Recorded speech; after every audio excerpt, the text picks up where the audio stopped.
mohon berfirmanlah Tuhan.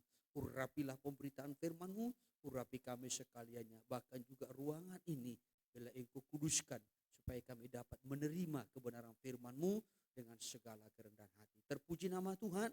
Dalam nama Yesus yang hidup kami sudah berdoa, kami ucapkan syukur dan kami sambut firman-Mu dengan sukacita. Haleluya. Amin. Puji Tuhan, saya persilahkan kembali duduk. Sekaliannya sidang jemaat yang dikasihi Tuhan.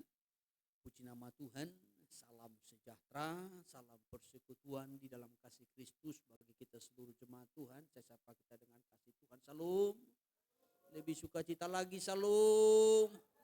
Iya, puji Tuhan. Biarlah segala pujian, pengagungan dan penghormatan selayaknya kita persembahkan bagi Yesus, kepala gereja yang sungguh mengasihi kita, yang tentu oleh karena kasih rahmat dan kemurahan Tuhan membela memelihara kita sampai hari ini di tengah-tengah ibadah kita, ibadah pendalaman Alkitab yang selalu kita tekuni setiap minggunya, untuk kiranya memberikan kita pemahaman yang lebih dalam, pengertian yang lebih lagi, saudaraku, bahkan kita dibawa kepada pertumbuhan rohani supaya kita boleh terus semakin bertumbuh mengarah kepada Kristus yang adalah kepala.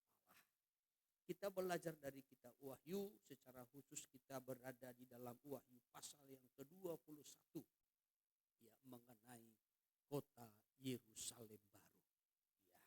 Ya, dari ayat 1 sampai kepada ayatnya yang ke-8 saya sudah terangkan beberapa hal yang baru yang Tuhan jadikan, termasuk langit bumi yang baru, bahkan juga Yerusalem baru, hubungan yang baru serta suasana yang baru. Ya, namun di ayat 9 sampai kepada ayat 27 itu keterangan lebih lanjut mengenai Yerusalem yang baru. Ya, saya juga sudah menerangkan soal kota Yerusalem yang baru ini. Ya, ini menunjuk kepada pengantin perempuan mempelai anak domba. Gereja ataupun orang percaya ataupun umat Tuhan yang sudah masuk dalam kemuliaan dengan tubuh kemuliaan ataupun tubuh surgawi. Ya. Dan pengantin perempuan mempelai anak domba ini digambarkan seperti kota Yerusalem. Kenapa digambarkan seperti kota Yerusalem? Saya sudah menerangkan ini bicara tentang keramaian. Dan yang kedua, pusat pemerintahan. Jadi di mana Allah ya memerintah, bertahta, berdaulat, berotoritas di tengah-tengah umatnya ataupun sidang mempelai perempuannya. Kota ini juga kita sudah lihat memiliki tembok yang besar dan juga memiliki 12 pintu gerbang. Yang terakhir saya terangkan Wahyu pasal 21 ayat 18 sampai kepada ayat 21. Di mana kota itu seutuhnya terbuat dari emas, tulen bagaikan kaca yang murni. Ini saya sudah terangkan, jangan bayangkan sorga itu dengan emas jasmani di dunia ini. Tetapi ini berbicara tentang kemurnian. Tidak ada sisi gelapnya. Jujur, terang. Ya, artinya ya gereja Tuhan, mempelai Tuhan, kota Yerusalem baru, umat Tuhan yang masuk ke sorga itu adalah orang-orang yang hidup di dalam terang, hidupnya itu bagaikan emas. Emas yang bagaimana? Yang jernih bagaikan kristal. Ya, jadi tembus pandang. Tidak ada sisi gelapnya, tetapi terang. Bicara tentang terang itu bicara tentang kejujuran. Ya, tidak ada dusta, tidak ada kebohongan, tidak ada hal-hal yang ditutup-tutupi. Baru yang kedua, temboknya itu dikatakan terbuat dari permata. Bahkan dasar-dasarnya yang terdiri dari 12 dasar juga terbuat dari permata. Saya sudah terangkan bagaimana permata itu awalnya dari batu. Batu yang terbuang. Tetapi batu itu diolah. Batu itu diasah. Sehingga menjadi batu permata yang berharga, yang bernilai, yang mahal, yang indah. Hal yang sama dengan hidup kita. Hidup kita latar belakangnya bagaikan batu yang terbuang. Tetapi ketika kita dipungut oleh Tuhan dan kita mau diproses, mau diolah, mau dibentuk, mau diasah, sehingga hidup kita menjadi indah, bahkan layak masuk dalam kemuliaannya. Amin. Baru selanjutnya yang ketiga, kita melihat pada minggu yang lalu bahwasanya ke-12 pintu gerbangnya itu terdiri dari mutiara. Ya, bicara tentang mutiara, saudara yang terkasih, ini hal yang sangat langka sebenarnya. Sangat langka untuk menemukan mutiara. Tetapi mutiara itu biasa, itu didapatkan dari kerang. Ya, ketika debu masuk ke dalam kerang dan melukainya, lalu zat-zat kerang itu menutupi ya debu itu, sampai akhirnya debu itu yang ditutup oleh zat-zat kerang itu menjadi mutiara yang indah. Ini menggambarkan bagaimana kehidupan kita yang terbuat dari debu tanah. Ketika kita, saudaraku, dibalut oleh tubuh darah Yesus yang telah dilukai, ya, maka hidup kita ini menjadi berharga, bernilai. Ya, di luar Tuhan hidup kita tidak berharga. Di luar Tuhan hidup kita tidak bernilai. Tetapi hanya oleh karena darah dan tubuh Yesus, korban Kristus, firman-Nya, rohnya, karunia-karunianya yang sudah menutup hidup kita, membungkus hidup kita. Yang tadinya kita debu yang tidak berharga, tidak bernilai. Ya, tetapi menjadi berharga oleh karena anugerah Tuhan. Amin. Namun pada malam ini saya akan lanjutkan, saudaraku. Kita akan perhatikan Wahyu 21 ayat 22 sampai 23. Ini masih perihal soal kota Yerusalem baru. Ya, saya selalu mengingatkan bicara tentang kota Yerusalem baru, saudara harus membayangkan kota ini adalah pengantin perempuan mempelai anak domba. Kota ini juga menunjuk kepada gereja, jemaat, saya dan saudara orang-orang percaya. Kota ini menunjukkan kepada orang-orang yang terangkat ya, dalam kemuliaan Tuhan dengan tubuh kemuliaan kelak. Ya, maka firman ini sebenarnya juga dalam bentuk nubuat.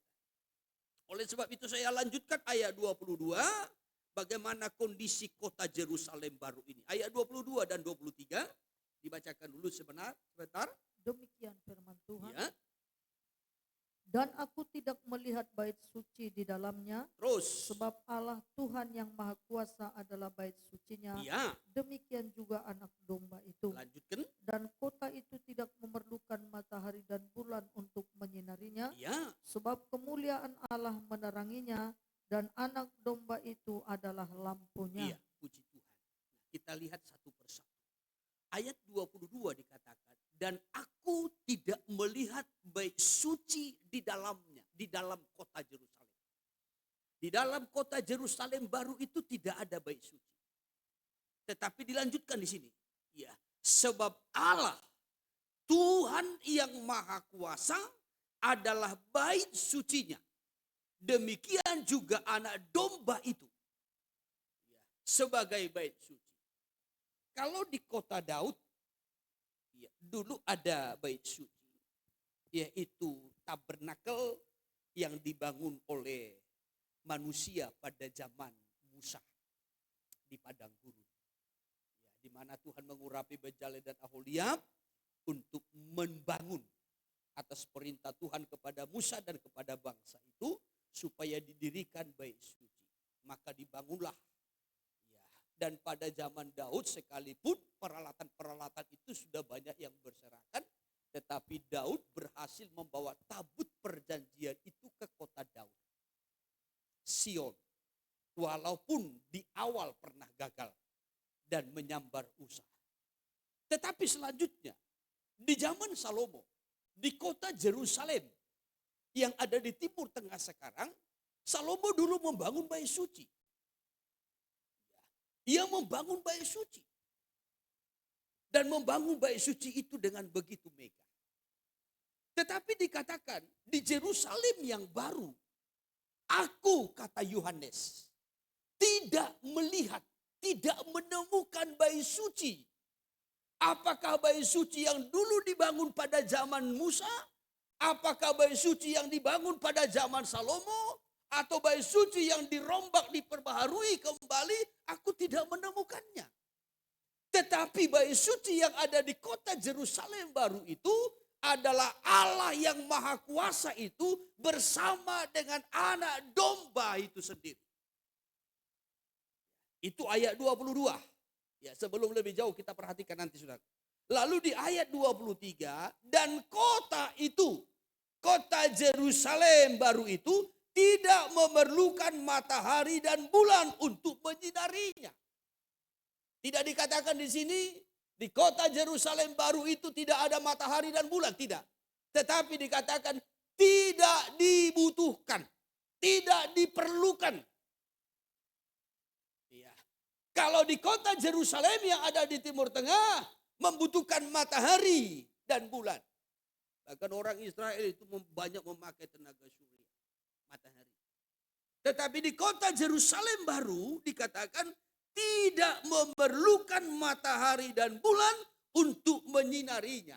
Sebab kemuliaan Allah meneranginya dan anak domba itu adalah lampunya.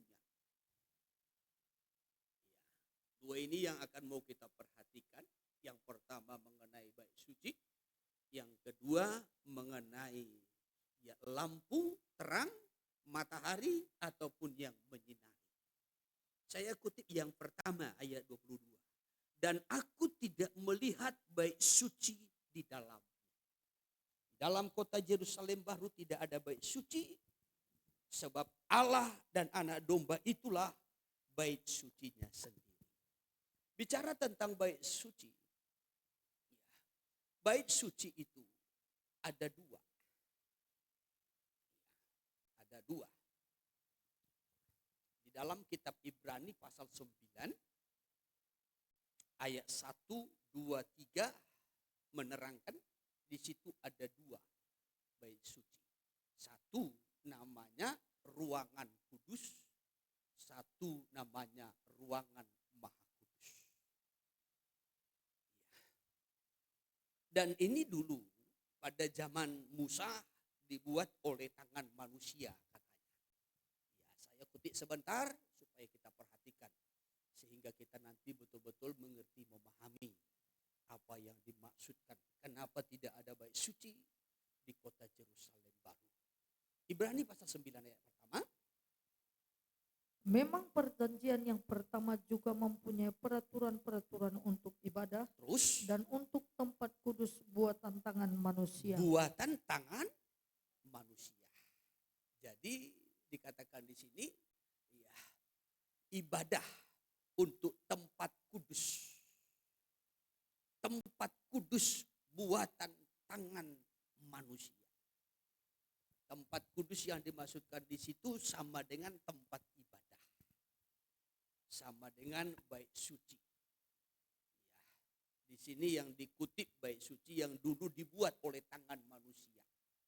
Saya tadi sudah singgung, ya, yang pernah diurapi Tuhan diberi hikmat kebijaksanaan untuk membangunnya adalah Bezalel dan Aholia.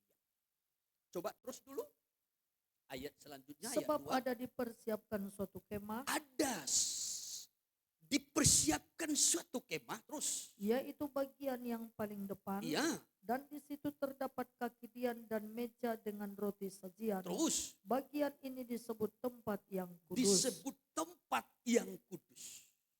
Ini bagian yang pertama. Disebut tempat yang kudus. Coba terus. Di belakang tirai yang kedua Ya, terdapat suatu kemah lagi ya, yang disebut tempat yang maha kudus. ya. Lalu ada satu lagi. Ya, bait suci yang satu lagi. Ruangan yang satu lagi. Disebutkan namanya tempat yang maha kudus. Saya minta ditampilkan sebentar tabernakelnya. Ruangan kudus dan ruangan maha kudus. Haleluya. Ya. Saudara yang terkasih, dikatakan ruangan yang dua ini. Ya, kalau ini halaman tidak dikatakan ruangan. Ya, tapi dikatakan ruangan yang dua ini. Ruang kudus, ruang suci, dan ruangan maha suci. Saudara yang terkasih di dalam Tuhan, kalau ke ruangan Maha Kudus yang paling belakang ini, itu yang boleh masuk hanya imam besar. Dengan ketentuan yang sangat ketat. Kalau ke ruangan kudus, imam-imam boleh bergilir. Tapi ke ruangan Maha Kudus, itu hanya imam besar. Tidak boleh sembarangan. Tuhan berkata begini kepada Musa. Musa, katakan kepada kakakmu Harun, supaya jangan sembarangan masuk ke ruangan yang di belakang. Itulah ruangan Maha Kudus. Dia hanya boleh masuk sekali setahun, yaitu pada hari raya pendamaian. Dengan membawa korban pendamaian. Sebab ini khusus. Itu bukan untuk umum, tetapi khusus. Ini diperingatkan Tuhan setelah kematian dua anaknya Harun. Setelah kematian dua anaknya Harun. Saya kutip kitab Imamat sebentar, Imamat pasal 16. Imamat pasal 16. Haleluya. Boleh dari ayat pertama. Demikian firman Tuhan. Ya. Sesudah kedua anak Harun mati. Ya, itu di pasal 10. Ya. Setelah kedua anaknya mati, itu di pasal yang ke-10. Ya, coba terus. Yang terjadi pada waktu mereka mendekat ke hadapan Tuhan. Ya. Berfirmanlah Tuhan kepada Musa. Apa katanya? Firman Tuhan kepadanya. Ya. Katakanlah kepada Harun kakakmu, supaya ia jangan sembarang waktu masuk ke dalam tempat kudus di belakang tabir. Yang di belakang tabir, ataupun di belakang tirai. Terus. Ke depan tutup pendamaian yang di atas tabut, supaya jangan ia mati.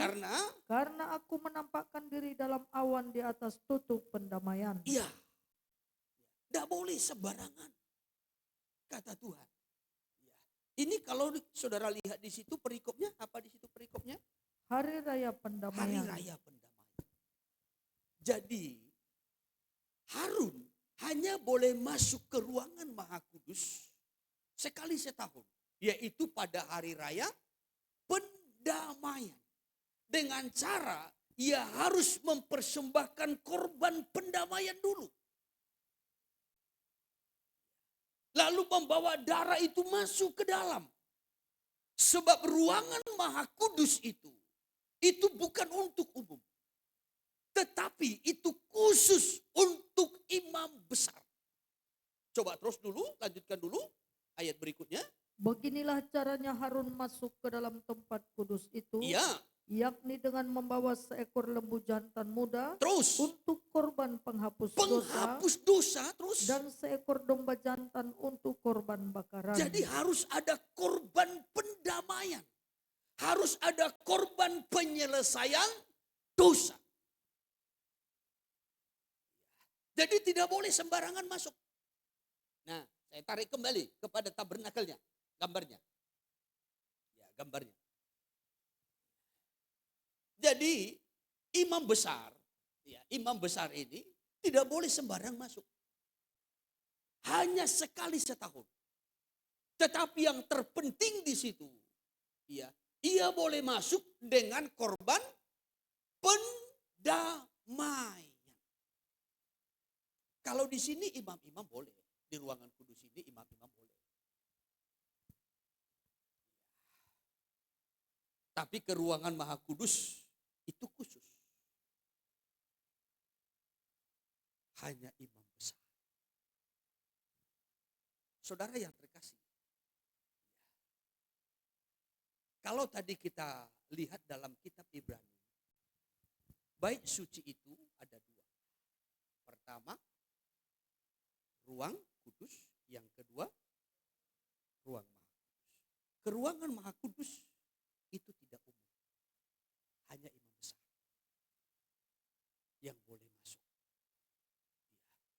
di sini ada tirai penutup. Batas. Jadi antara ruang kudus dengan ruangan maha kudus itu, ya saudaraku, itu ada batas.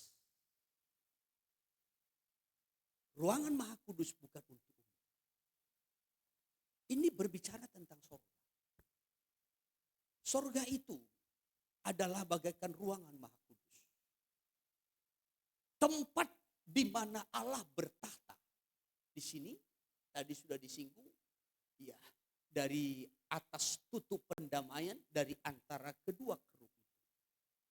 Di situ Allah bertahta. Di situ Allah hadir. Di situ ada terang kemuliaan Tuhan. Yang sering juga disebutkan dengan Shekinah glory. Dan dari situ Allah berbicara kepada Musa ketika Musa masuk. Imam besar kita dalam perjanjian baru adalah Yesus Kristus. Amin. Amin. Dialah yang layak masuk ke ruangan maha kudus yang ada di sorga. Yerusalem baru. Tetapi saudaraku, sama seperti imam besar. Untuk masuk ke sana, ia harus membawa korban pendamaian. Hal yang sama, Yesus adalah imam besar yang memperdamaikan orang percaya supaya layak masuk. Nah, saya kutip kembali kitab Ibrani pasal yang ke-9 tadi. Pasal yang ke-9 tadi. Mari saya kutip sebentar ayatnya yang ke-8. Ayat 8. Demikian. Ya. Dengan ini Roh Kudus menyatakan bahwa jalan ke tempat yang kudus itu belum terbuka. Jalan ke tempat yang kudus itu belum terbuka. Jalan ke tempat yang kudus itu belum terbuka. Kalau tadi di ayatnya yang kedua ada namanya tempat kudus. Yang ketiga ayat 3 ada namanya tempat maha kudus. Ke tempat maha kudus itu jalannya belum terbuka. Tetapi di pasal yang ke-10, di pasal 10 ayat 20. Ayatnya yang ke-20. Karena ia telah membuka jalan yang baru dan yang hidup bagi kita melalui tabir, yaitu dirinya sendiri. Namun Yesus imam besar perjanjian baru telah membuka jalan. Ya, kalau tadi melalui kemah buatan tangan manusia, jalan itu belum terbuka. Bisa ditangkap? Ya, tampilkan gambarnya sebentar. Nah, ini kemah buatan tangan manusia. Kemah buatan tangan manusia. Ada ruang kudus, ada ruangan maha kudus. Kemah buatan tangan manusia ini. Dikatakan tadi pada pasal yang ke-9 ayat 8, jalan belum terbuka. Antara ruang kudus dengan ruangan maha kudus itu, jalan belum terbuka. Ruangan maha kudus itu hanya bisa dimasuki oleh imam besar. Yaitu dengan membawa korban pendamaian. Ruangan maha kudus bukan untuk umum. Tapi ruangan kudus ini boleh dimasuki oleh beberapa imam yang mendapat kesempatan untuk masuk. Diundi untuk bisa masuk dalam pelayanan. Tapi ke ruangan maha kudus itu tidak boleh. Tetapi kita melihat dalam Ibrani pasal yang ke-10. Ke ruangan maha kudus. Bukan buatan tangan manusia. Tetapi kota Yerusalem baru. Telah terbuka jalan. Melalui imam besar kita. Yesus Kristus. Amin. Melalui pendamaian. Yaitu dirinya sendiri. Melalui tubuhnya yang dikorbankan. Ya, yang dikoyak bagaikan tirai yang dikoyak itu supaya terbukalah jalan. Sehingga ruangan Maha Kudus itu dapat dimasuki oleh umum, oleh setiap orang yang percaya. Amin. Haleluya. Ya. Saudara yang terkasih. Nah, kembali saya tarik. Kalau tadi dikatakan dalam kitab Ibrani pasal yang ke-9. Pasal yang ke-9. Ya, ayatnya yang kedua. Sebab ada dipersiapkan suatu kemah, yaitu bagian yang paling depan. Dan di situ terdapat kaki dian dan meja dengan roti sajian. Bagian ini disebut tempat yang kudus. Tempat kudus. Kalau tadi dalam kitab Wahyu dikatakan bait suci. Haleluya. Ya. Bait suci. Buatan tangan manusia. Tetapi dalam perjanjian baru, orang percaya itu disebutkan sebagai bait suci. Saya dan saudara disebutkan sebagai bait suci. Baik 1 Korintus pasal 3 ayatnya yang ke-16. Tidak tahukah kamu bahwasanya tubuhmu adalah bait suci. Ya, tempat kehadiran Roh Allah. Demikian juga pada pasal 6 ayatnya yang ke-19. Saya kutip ayat pasal 6. Pasal 6 ayat 19. 1 Korintus 6 ayat 19. Demikian. Ya. Atau tidak tahukah kamu bahwa tubuhmu adalah bait Roh Kudus? Tubuhmu adalah bait Roh Kudus, bait suci terus. Yang diam di dalam kamu. Yang diam di dalam kamu terus. Roh Kudus yang kamu peroleh dari Allah. Ya. Dan bahwa kamu bukan milik kamu sendiri. Ya. Jadi hidup kita ini, tubuhmu katanya adalah bait suci. Tempat kudus. Haleluya. Haleluya. Tetapi saudaraku, ya, kita masih memiliki tubuh ini. Ya, memiliki tubuh ini. Bagaikan ruangan kudus. Bait suci.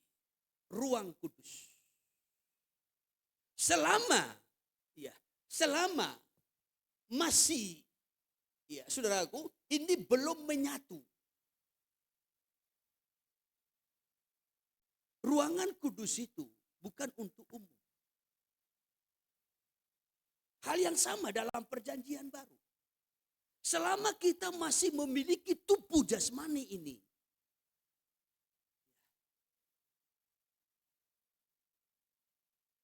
belum punya tempat di surga. Belum layak masuk ke surga. Maka di pasal yang ke-10, kembali saya kutip dulu, atau dari ayatnya yang ke-19. Kembali Ibrani 10 ayat 19. Ya. Jadi saudara-saudara, ya, oleh darah Yesus, kita ya, sekarang penuh keberanian dapat masuk ke dalam tempat kudus. Ya, terus. Karena ia telah membuka jalan yang baru. Dan ya, yang hidup bagi kita melalui tabir, ya, yaitu dirinya sendiri. Saudara yang terkasih di dalam Tuhan, dalam perjanjian baru kita disebutkan sebagai bait suci. Tempat kehadiran Allah, tempat Roh Kudus hadir dengan tubuh jasmani ini. Tetapi dengan tubuh jasmani ini kita belum punya tempat di sorga. Selama kemah yang lama ini belum dibongkar. Selama kita masih mengenakan kemah yang lama ini, ya, kita tidak bisa memasuki ruangan Maha Kudus ataupun tempat yang kekal. Selama ini masih ada. Tetapi setelah ini diganti dengan tubuh kemuliaan, baru kita bisa masuk ke kota Yerusalem baru. Maka bicara tentang bait suci atau ruang kudus ini tidak terlepas dari kekudusan. Kalau dalam kitab Korintus, Rasul Paulus menyampaikan bahwasanya tidak tahukah kamu bahwasanya tubuhmu itu adalah bait suci. Penekanannya di situ supaya kita menjaga kekudusan. Baik di pasal 3 maupun juga di pasal yang ke-6. Maka di 2 Korintus pasal yang ke-7 ayat 1, karena kita menerima janji-janji itu, yaitu kota Yerusalem yang baru, ya, marilah kita menyucikan diri kita dari pencemaran jasmani dan rohani, supaya kita layak untuk masuk. Jadi bicara tentang bait suci, bicara tentang ruang kudus, ini bicara tentang kekudusan. Kalau dalam perjanjian lama, bait suci yang dibangun oleh tangan manusia. Sementara dalam perjanjian baru, kita orang percaya disebutkan bait suci. Dan ruangan maha kudus itu adalah sorga kekal. Yerusalem baru ketika kita sudah menanggalkan tubuh jasmani. Kemah yang lama ini. Tetapi inti dari semuanya itu adalah kekudusan. Hidup dalam kesucian. Memelihara kesucian jasmani dan rohani. Haleluya. Maka saya tarik kembali kepada pasal yang ke-9. Perhatikan. Iya. Kepada pasal yang ke-9. Ibrani pasal 9. Kembali perhatikan ayat pertama. Memang perjanjian yang pertama. Ya. Atau kalau saya sebutkan. Perjanjian lama juga mempunyai peraturan-peraturan untuk ibadah dan untuk tempat kudus buatan tangan manusia. Bait suci atau tempat kudus, ruangan kudus itu sampai ke ruangan maha kudus itu berbicara tempat ibadah. Tempat ibadah buatan tangan manusia ini memiliki aturan. Memiliki apa? Memiliki aturan. Iya, mempunyai peraturan-peraturan untuk ibadah. Mempunyai peraturan untuk ibadah. Jadi tidak sembarangan. Ya, saya tarik dari perjanjian lama dulu, buatan manusia ini. Kita bicara tentang surga, buatan tangan manusia, kita belum mengerti. Ya. Nah, terlalu tinggi nanti saudaraku. Ya. Bagaimana ibadah di surga, kan begitu. Ya. Kita mulai dulu dari buatan tangan manusia. Ini tempat kudus, tempat ibadah. Hidup kita ini juga disebutkan bait suci, tempat ibadah, persekutuan. Antara manusia, antara diri kita dengan Allah. Amin. Sorga ataupun Yerusalem baru itu juga adalah tempat ibadah. Tempat menyatu di mana Allah dengan manusia. Bukan lagi bait suci yang dibangun oleh tangan manusia. Bukan lagi bait suci yang bisa rusak, rontok, yang bisa lemah dengan seperti tubuh manusia. Maka Yohanes berkata, aku tidak melihat bait suci di sana. Sebab bait sucinya adalah Allah sendiri dan anak domba itu. Jadi kalau kita mau mengerti bagaimana pola ibadah sorgawi, kita mulai dari sini dulu. Ya, bait suci buatan tangan manusia itu memiliki aturan-aturan dalam menyelenggarakan ibadah. Ini saja punya aturan, maka ibadah itu punya aturan. Salah satu tadi kita sudah melihat untuk masuk ke ruangan maha kudus. Itu bukan umum. Hanya imam besar. Dan juga memiliki ketentuan. Harus membawa korban pendamaian. Imam-imam ketika masuk ke ruangan kudus ini. Menyelenggarakan ibadah. juga tidak boleh sembarangan. Karena sembaranganlah anak Harun, Nadab dan Abihu dalam Imamat pasal 10 ayat 1 dan 2 mati. Membawa api yang asing katanya. Coba kita mundur dulu sebentar. Mundur dulu. Imamat pasal 10 ayat 1 dan 2. Demikian. Ya.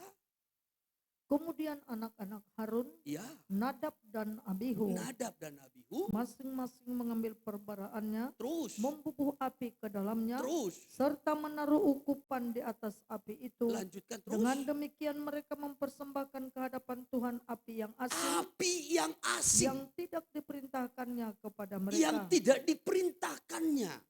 Terus Maka keluarlah api dari hadapan Tuhan, ya, terus lalu menghanguskan keduanya, terus sehingga mati di hadapan Tuhan. di mana matinya? Saat melayani, menyelenggarakan ibadah. Tabernakel. Saudara yang terkasih, ketika Nadab dan Abihu menyelenggarakan ibadah, membawa api ke mezbah ini dengan ukupan. Tetapi apinya asing, bukan api dari mezbah korban bakaran. Saya selalu menyampaikan api mezbah korban bakaran ini berbicara tentang api pertobatan. Api pertobatan. Pengertian dari api itu semangat, gairah. Jadi yang mendorong kita beribadah, yang mendorong kita melayani harus api dari mezbah. Yaitu api pertobatan. Semangat. Bukan begini semangat pertobatan. Yang mendorong kita beribadah dan melayani haruslah api pertobatan. Semangat pertobatan itu. Bukan api yang asing. Bukan semangat yang asing. Ada orang semangat beribadah tetapi bukan karena semangat pertobatan. Ada orang semangat melayani tetapi bukan semangat pertobatan. Dia melayani, dia anggap pelayanan itu hobi. Itu api yang asing. Maka melayani di bait suci, di ruang kudus, sampai ke ruangan maha kudus, buatan tangan manusia ini ada aturan. Maka dalam melayani itu ada aturan. Dalam ibadah itu ada aturan. Bukan asal melayani, bukan. Pelayanan itu bukan bagi-bagi pelayanan. Oke ya, aku kau WL, ya kau singer. Kau pemain piano. Kau membahas, ya kau main drum. Aku yang khotbah. Pelayanan itu bukan bagi-bagi pelayanan. Lalu sudah lengkap pelayanan, jalan ibadah. Tidak.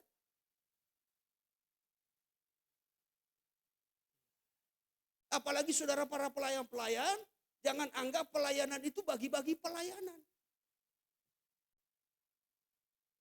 Setelah lengkap, ya baru mari kita beribadah, kita melayani. Tidak.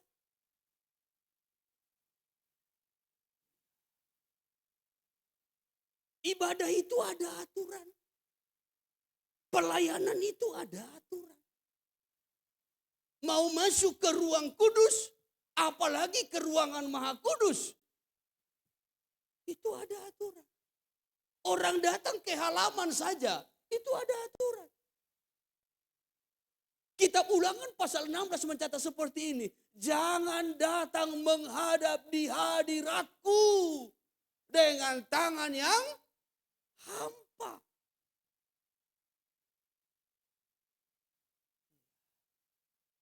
Jangan datang di hadiratku dengan tangan yang hampa, kata Tuhan.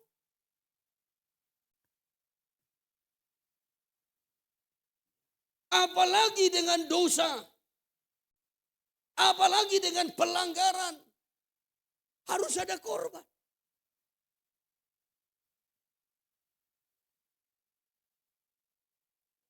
Ini mau ibadah. Terkhusus lagi kalau mau jadi pelayan, mau jadi imam. Oh, kalau mau jadi imam, oh ini lebih lagi peraturannya. Ya, lebih sengit lagi kalau jadi imam. Ya. Maka kan kalau kita lihat Keluaran pasal 28 sampai kepada Keluaran pasal 29. Itu kan aturan kalau mau menjadi seorang imam. Dan tidak terlepas dari kekudusan. Supaya imam-imam itu memegang jabatan yang kudus. Jabatan yang coba dari pasal 28. Pasal 28 ayat 1 dimulai. Engkau harus menyuruh abangmu Harun bersama-sama dengan anak-anaknya datang kepadaku, kepadamu dari tengah-tengah orang Israel untuk memegang jabatan imam bagiku. Untuk memegang jabatan imam bagiku. Kata Tuhan ya. Harun dan anak-anak Harun. Terus. Yakni Nadab, Abihu, Eleazar dan Itamar. Ya. 4 anak Harun ini dipersiapkan untuk menjadi imam. Hanya tadi dalam imamat pasal 10, 2 sudah gagal. Nadab dan Abihu. Karena mempersembahkan api yang asing. Sehingga mati di hadapan hadirat Tuhan. Ya, maka tinggallah Eleazar dan Itamar. Terus ayatnya yang kedua, haruslah engkau membuat pakaian kudus bagi Harun abangmu. Pakaian kudus. Sebagai perhiasan kemuliaan. Ya, sebagai perhiasan kemuliaannya. Lanjutkan ayat 3. Haruslah engkau mengatakan kepada semua orang yang ahli. Terus. Yang telah kupenuhi dengan roh keahlian. Membuat pakaian Harun. Untuk menguduskan dia. Supaya dipegangnya jabatan imam bagiku. Jadi imam-imam itu harus memegang jabatan itu dalam kekudusan.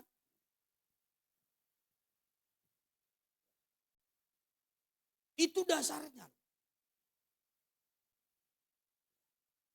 Baik pelayanan itu harus kudus, baik yang menyelenggarakan pelayanan itu juga harus kudus.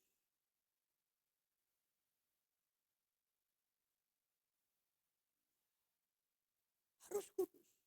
Oh, ini masih baik suci buatan tangan manusia. Maka tadi saya katakan, ya boro-boro kita bicara tentang sorga. Yang kudus dan mulia. Kalau di sini saja kita masih gagal, kalau di sini saja kita belum mengerti dengan baik. Ibadah buatan tangan manusia itu memiliki aturan. Ada ketentuan, ada syaratnya, ada ketetapan Allah. Bagaimana mau menyelenggarakan ibadah, dari mana apinya? Apakah hanya boleh datang begitu saja, sembarangan saja? Tidak boleh.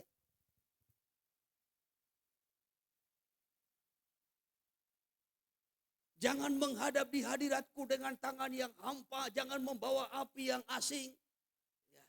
Tidak boleh sembarangan masuk. Ada aturannya. Demikian juga dengan yang menyelenggarakan ibadah. Yang menyelenggarakan ibadah itu pun harus didasari dengan kekudusan. Maka sampai Tuhan berkata, ya, imam-imam dimulai dari imam besar sampai kepada imam-imam. Kalau dalam perjanjian baru siapa imam besar? Kristus Yesus. Siapa imam-imamnya? Kita orang percaya. Amin. Ya. Kita semua orang percaya adalah imam-imam. Maka dasar ibadah kita, dasar pelayanan kita harus didasari dengan kekudusan. Lompat pasal 29 ayat 1. Pasal 29 ayat 1. Inilah yang harus kau lakukan kepada mereka, untuk menguduskan mereka, supaya mereka memegang jabatan imam bagiku. Jabatan imam itu adalah jabatan pelayanan. Kepercayaan Tuhan untuk kita ikut mengambil bagian dalam pelayanan. supaya mereka menguduskan diri katanya. Terus. Ambillah seekor lembu jantan muda. Terus. Dan 2 ekor domba jantan yang tidak bercela. Ya. Roti yang tidak beragi. Dan roti bundar yang tidak beragi. Ya. Yang diolah dengan minyak. Ya. Dan roti tipis yang tidak beragi. Terus. Yang diolesi dengan minyak. Ya. Dari tepung gandum yang terbaik haruslah kau buat semuanya itu. Ya. Maka harus ada 2 yang dipersiapkan. Yang pertama-tama, yaitu korban binatang. Korban binatang ini ada 3. 1 lembu, 2 domba. Ini untuk korban pentahbisan. Saya sudah sering ajarkan ini. Yaitu yang pertama, korban pendamaian. Yang kedua, korban penyerahan. Yang ketiga, korban pembaktian diri. Jadi dalam hidup seorang pelayan, 3 ini harus ada. Perdamaian, penyerahan, pembaktian diri.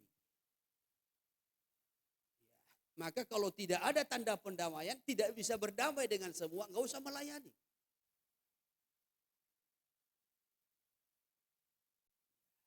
Seorang pelayan harus bisa berdamai dengan semua. Berdamai dengan Tuhan, berdamai dengan sesama. Siapa sesama? Dimulai dengan diri kita sendiri. Baru dengan orang lain. Amin. Kita pun harus berdamai dengan diri kita. Jangan sampai kita nggak bisa berdamai dengan diri kita. Kita tidak bisa menerima keberadaan kita. Kita tidak bisa menerima kondisi kita. Itu belum berdamai dengan dirinya. Dan juga dengan orang lain. Siapapun itu. Baru penyerahan. Namanya menyerah bukan lagi menurut kehendak kita, bukan lagi menurut keinginan kita, bukan lagi menurut maunya kita, tapi menyerah menurut kehendak Tuhan. Baru nyanyi. Lomo-lomo madiau. Itu baru nyanyi. Lomo-lomo madiau Tuhan. Lomo-lomo madiau Tuhan. Itu namanya penyerah. Jadi kalau Tuhan berkata, aku mau kau menderita. Jawabannya? Jawabannya? Tuh. Jawabannya? Amin.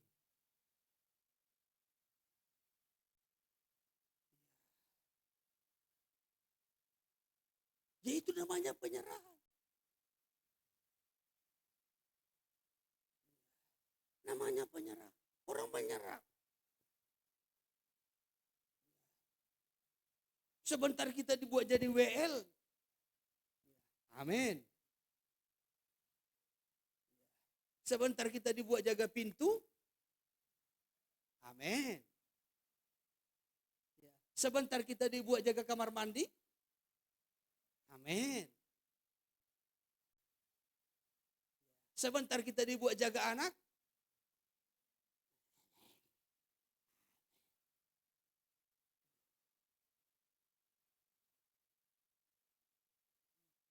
Kadangkala kita ini terlalu mimpi.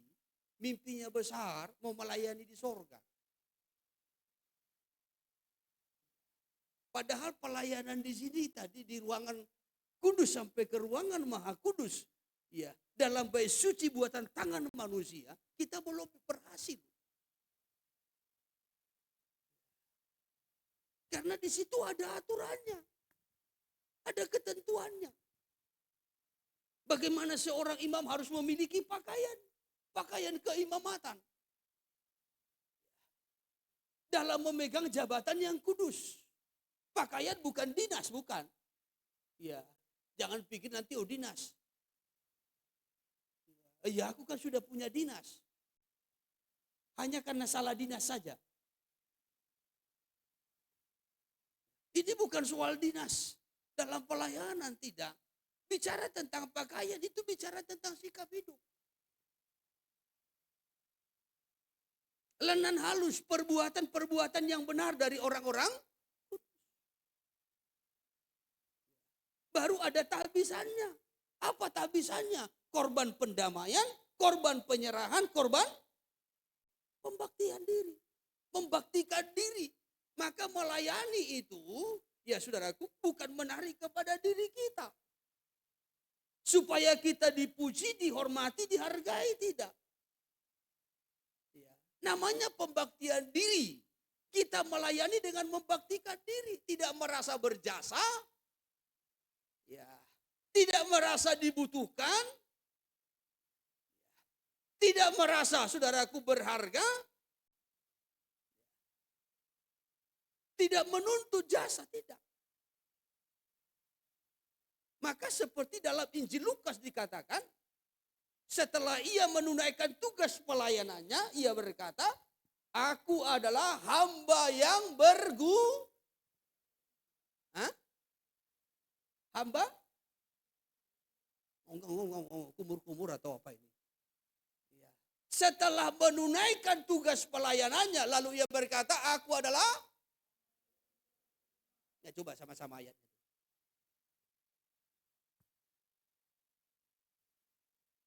Sama-sama. 2, 3. Loh.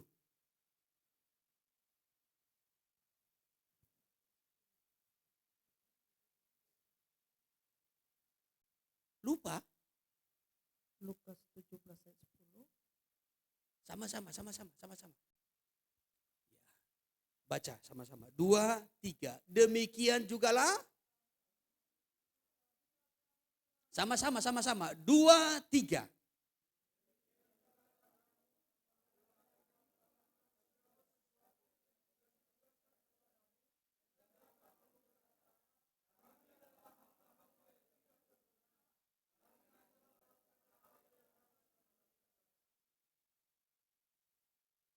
Ada amin.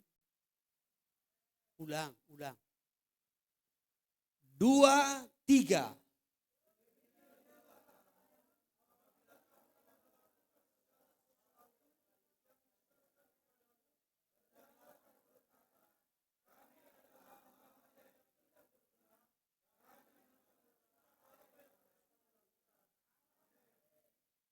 Jadi setelah saudara WL, setelah saudara Singer, baru nanti katakan, aku hanya, setelah saudara selesai khotbah, baru katakan, aku hanya, jangan begitu selesai khotbah, di komsel, baru katakan pada istrinya, gimana ya tadi khotbah, mantap kan? Diurapi kali kurasa hari ini. Begitu selesai saudara melayani, apakah saudara khotbah, apakah saudara WL, apakah saudara singer, apakah saudara pemain musik, pemain tamborin, apapun pelayananmu. Selesai engkau menunaikan tugasmu, langsung katakan, aku adalah hamba-hamba yang tidak berguna.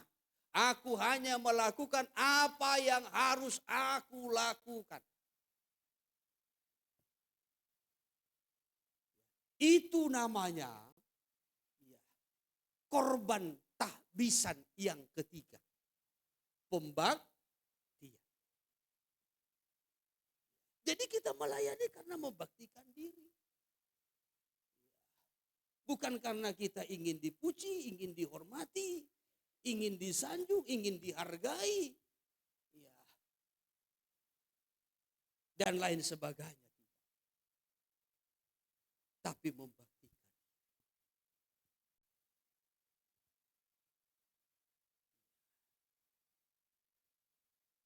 Maka bagi imam-imam, bukan hanya pakaian saja. Keluaran pasal 29 tadi, mereka juga harus membawa korban tahbisan. Korban tahbisan yang pertama binatang.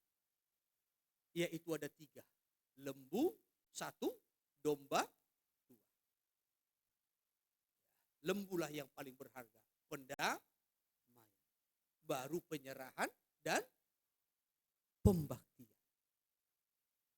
Di samping korban binatang ini, ada yang kedua. Yaitu roti. Roti yang tidak beragi. Roti yang tidak beragi ini juga ada 3.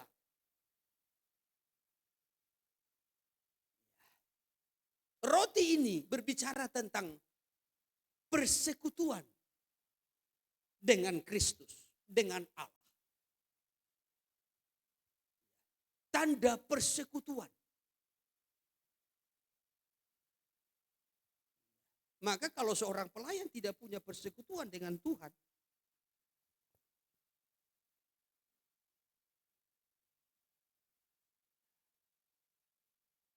nggak tahu mau dibawa kemana pelayanan. Roti itu bicara tentang persekutuan.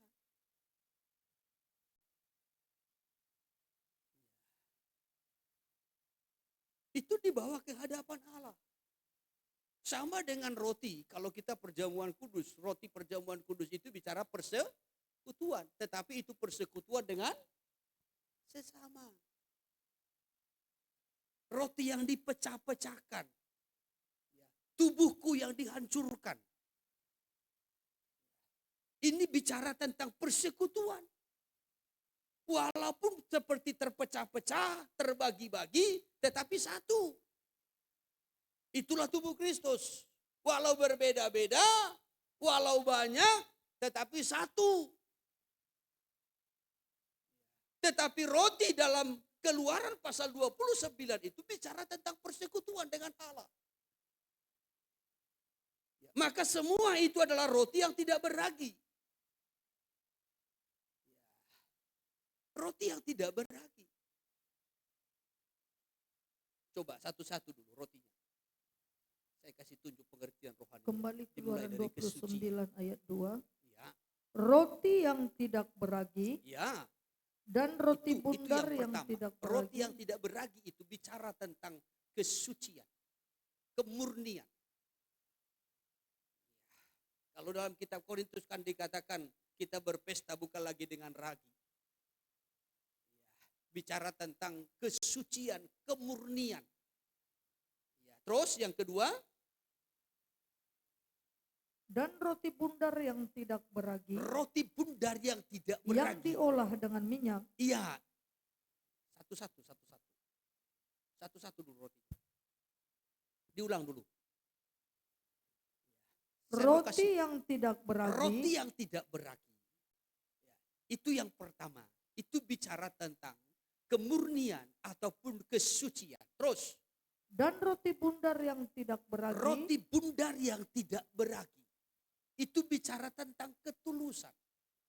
Jadi persekutuan dengan Tuhan itu harus dimulai dengan kemurnian, kesucian.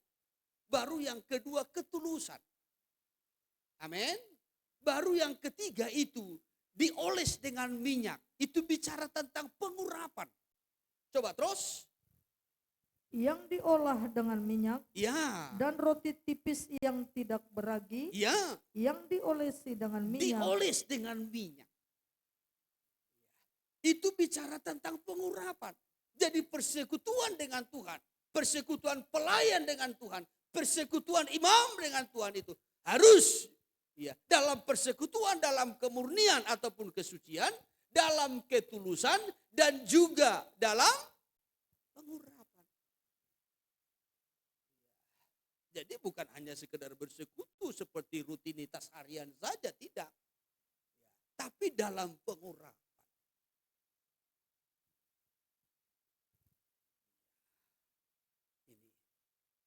Jadi ada peraturan-peraturan. Baik menyelenggarakan ibadah maupun juga orang yang menyelenggarakan ibadah itu ada ketentuannya. Maka tadi di awal saya sampaikan pelayanan itu bukan hanya sekedar bagi-bagi pelayanan, sudah lengkap lalu kita menyelenggarakan ibadah, tidak. Maka saudara, yang mau melayani Tuhan persiapkan dirimu dengan aturan ini, ketentuan-ketentuan ini. Dasari pelayananmu dengan kesucian. Miliki tabisan. Miliki pakaian keimamatan itu.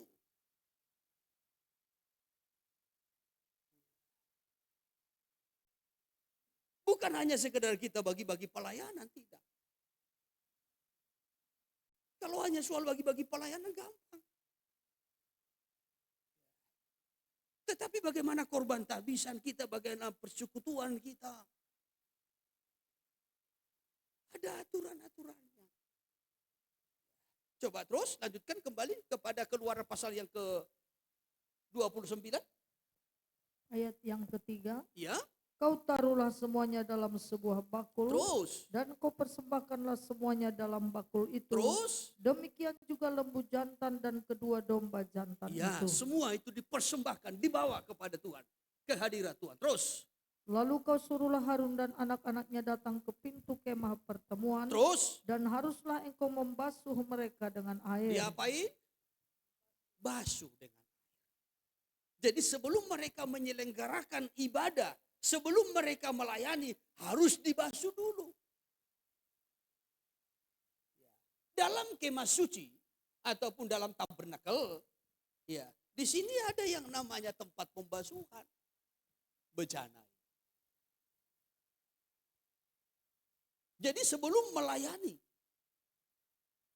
harus dibasuh dulu. Bejana pembasuhan ini.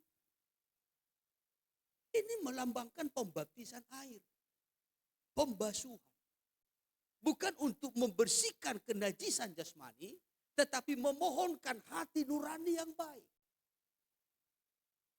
Baptisan air itu bukan untuk membersihkan jasmani, bukan. Ya, karena tadi pagi-pagi di rumah belum mandi, ya lalu dibaptiskan, ya supaya bersih sekaligus mandi. Enggak. Maka saya kan gak pernah bawa sabun ke baptisan. Apalagi bawa beklin. Biar langsung bersih. Enggak.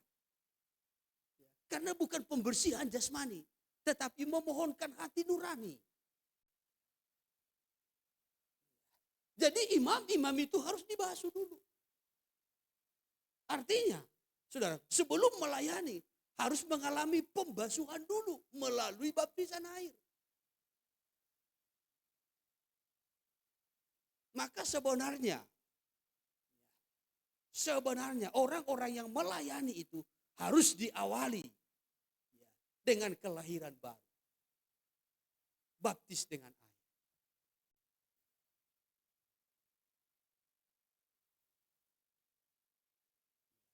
Maka saudara koordinator-koordinator komsel,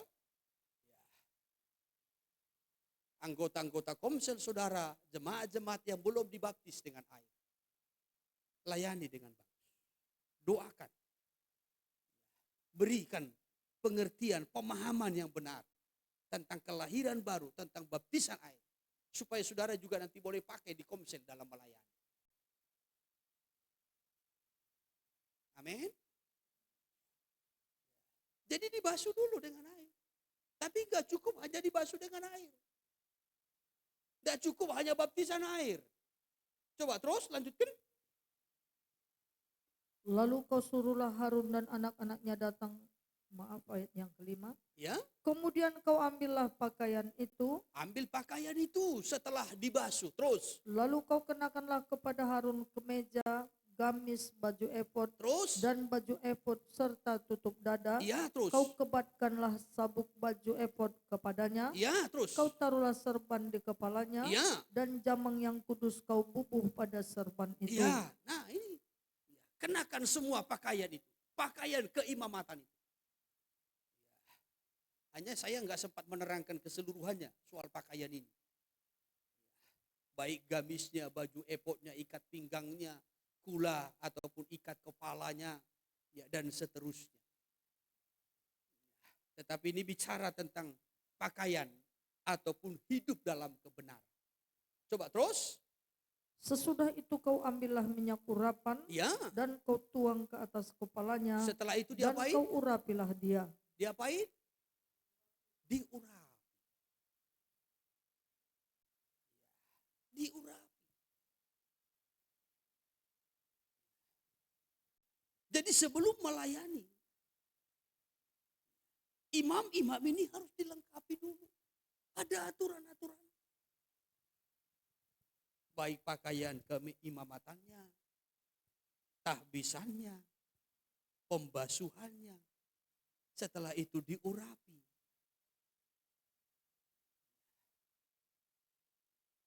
Tentu yang mengurapi itu Roh Kudus. Bukan karena saudara diperciki dengan minyak, minyak kita ya, atau bimoli, bukan. Tapi minyak di sini melambangkan daripada Roh Kudus, pengurapan Roh Kudus.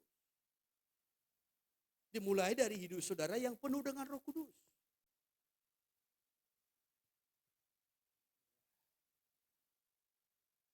Maka orang-orang yang melayani Tuhan harus sebenarnya sudah mengalami kelahiran baru. Sudah dibaptis dengan air. Dibersihkan hati nurani. Sehingga tidak lagi ada kebencian. Tidak lagi ada kepahitan. Tidak lagi ada dendam. Tidak lagi ada iri hati. Karena sudah dibersihkan. Bukan pembersihan jasmani, tetapi memohonkan hati nurani yang baik. Memohonkan hati nurani yang baik. Kan itu tujuan baptisan air toh? Maka kalau sudah dibaptis, tidak lagi ada kebencian. Tidak lagi ada iri hati, tidak lagi ada kepahitan. Sehingga kita melayani pun, kita dengan tanda pendamaian, bisa berdamai dengan semua. Bisa kompak dengan semua, bisa menyatu dengan semua. Tidak lagi terjadi pengelompokan. Tidak lagi ada iri hati, karena yang satu dipakai, yang lain dipakai, kita belum dipakai. Tidak lagi ada iri hati. Tidak lagi ada cemburu-cemburu. Tetapi saling mendukung, saling menopang, saling mendoakan, saling mendorong untuk maju. Bukan mendorong menjatuhkan. Kenapa? Hatinya sudah dibersihkan. Kalau orang lain dipakai kita senang. Kita doakan, kita dukung. Kalau yang lain lebih dulu maju, kita senang, kita doakan, kita dukung. Kalau yang lain dipakai, kita didudukan, kita senang.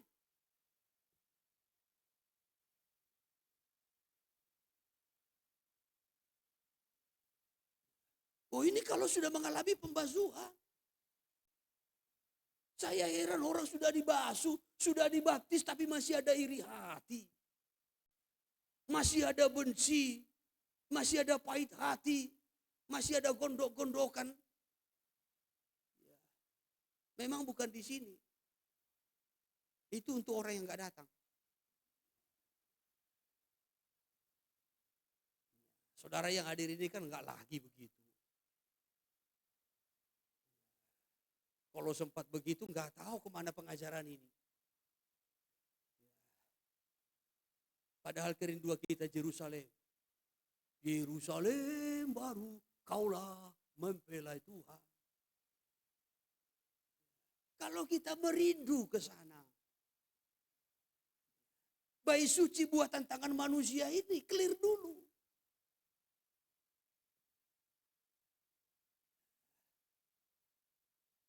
Untuk kemah suci buatan tangan manusia itu ada ibadah dan ada aturannya. Jadi tidak sembarangan, tidak asal-asalan. Tidak hanya sekedar bagi-bagi pelayanan, tidak. Tetapi bagaimana ibadah itu dilakukan dalam kekudusan, bagaimana pelayanan itu dijalankan dalam kekudusan, bagaimana imam-imam itu, para pelayan-pelayan itu juga memegang jabatan keimamatan itu dalam kekudusan.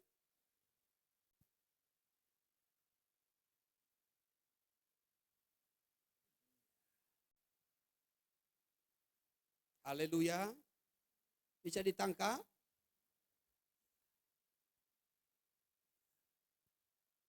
Dalam kekudusan.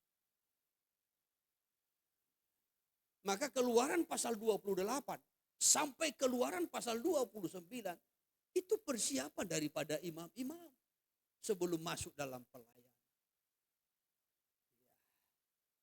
Baru nanti imam-imam itu mengambil 3 binatang tadi, lembu dan 2 domba itu disembelih sebagai korban pentahbisan. Coba terus dulu kembali kepada Keluaran tadi. Ayat yang ke-8. Ya.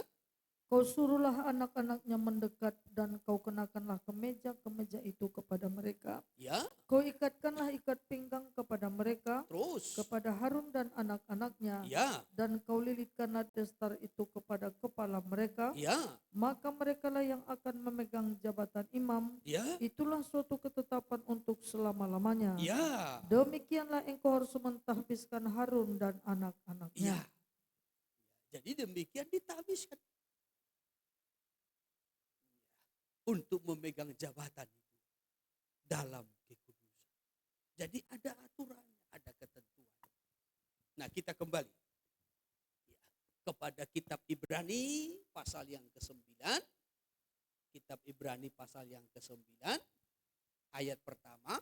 Memang perjanjian yang pertama juga mempunyai peraturan-peraturan untuk ibadah dan untuk tempat kudus buatan tangan manusia. Ada aturannya, ada ketentuannya. Lalu ayat 2, sebab ada dipersiapkan suatu kemah, yaitu bagian yang paling depan. Dan di situ terdapat kaki dian dan meja dengan roti sajian. Bagian ini disebut tempat yang kudus. Jadi di tempat kudus, tabernakel ini, tempat kudus ini ada aturan.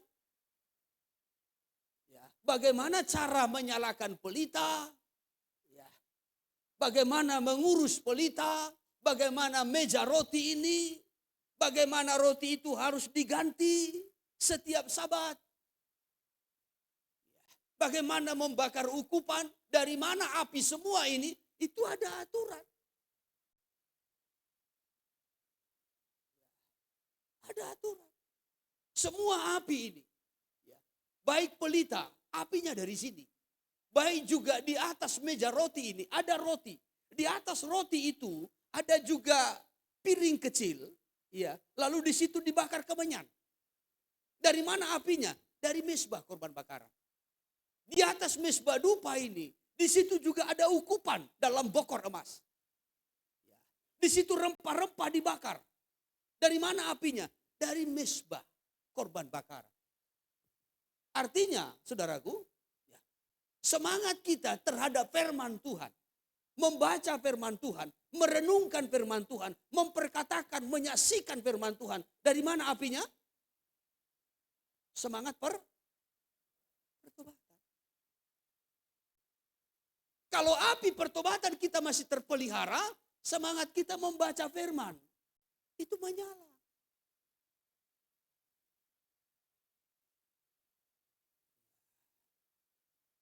Menyala. Maka di atas roti ini, di situ ada kemenyan dibakar. Sehingga itu memberikan keharuman.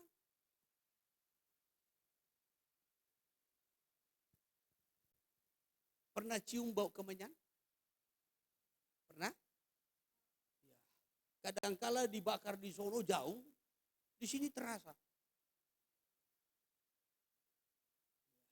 Jadi di atas roti ini, coba gambar meja roti. Ya. Nah, di sini ada roti 6 tumpuk, di sini 6 tumpuk. Ya, 6, saudaraku, 1 tumpuk ada 6, di sini juga. Ya, 1 tumpuk ada 6. Lalu di atasnya itu ada piring kecil. Di situ dibakar kemenyan. Ya. Dan itu memberi keharuman. Ini menggambarkan bagaimana kehidupan kita yang bertekun dalam firman. Membaca firman, merenungkan firman, menyaksikan firman Tuhan itu kepada yang lain. Itu kalau masih ada api di sini.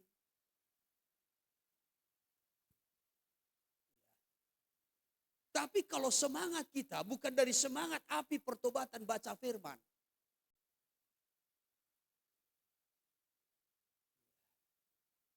Satu pasal gak mampu.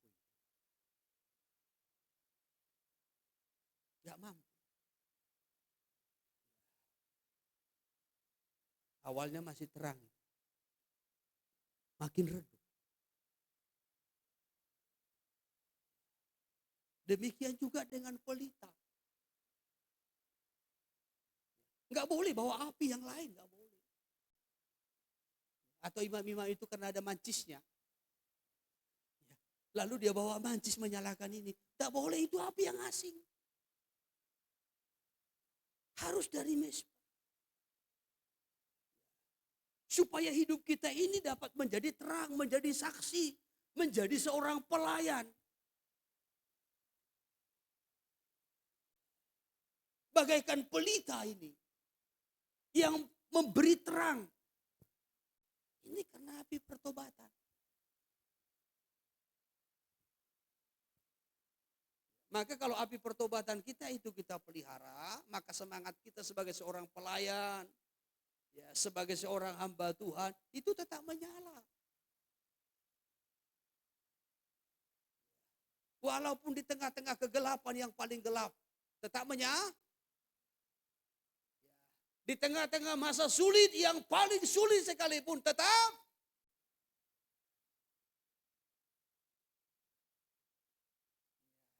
nggak terlihat dia redup. Ada masalah atau tidak ada masalah, tidak terlihat hidupmu redup. Engkau tetap terlihat menyala, menyala bangku.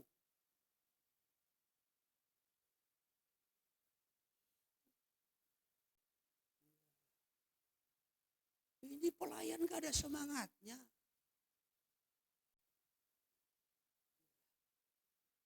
Demikian juga di atas mesbah dupa ini.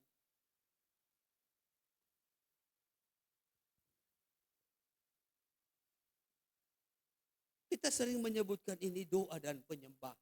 Pujian dan penyembahan. Bagaimana pujian, penyembahan, doa kita itu bisa tetap terpelihara. Apinya dari sini.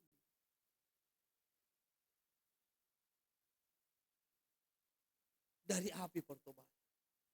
Kesetiaan kita, ketekunan kita dalam berdoa, dalam menyembah Tuhan. Karena api pertobatan dipelihara. Kalau bukan api pertobatan, saudara berusaha membangun persekutuanmu, doamu. Ya mungkin 1 hari, 2 hari masih berkemenangan. Masih mampu. Hari yang ketiga belum tentu. Hari yang keempat sudah padam itu. Ini mesbah dupa. Di mesbah dupa ini dibakar rempah-rempah. Bukan hanya kemenyan. Ya, rasa malak, mur. Ya, itu dibakar. Itu memberikan keharuman. Dan ini dibawa nanti oleh imam besar. Ini sampai ke ruangan Maha Kudus. Kehadirat Allah. Tetapi sekali lagi itu apinya dari mesbah korban bakaran. Dari semangat pertobatan. Nah kalau semangat pertobatan yang mendorong kita menyembah, memuji Tuhan, menyembah Tuhan, berdoa. Orang yang mendengarnya itu juga akan tersentuh. Akan menggairahkan orang lain yang mendengarnya. Saudara pernah mendengarkan orang berdoa? Saudara tersentuh? Nah, yang kedua. Saudara pernah mendengarkan orang berdoa, saudara jengkel? Pernah? Karena beda apinya.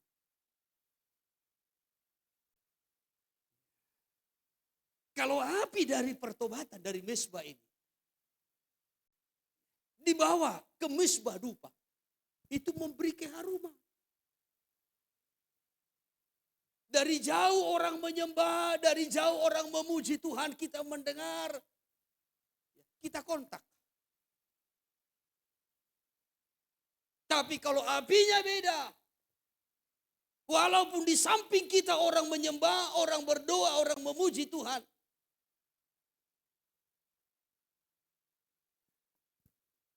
kita merasa tidak nyaman. Kenapa? Apinya beda. Saya tidak bicara soal suaranya lembut, ya. Kalau bernyanyi tidak fals, bukan. Tapi saya bicara tentang api.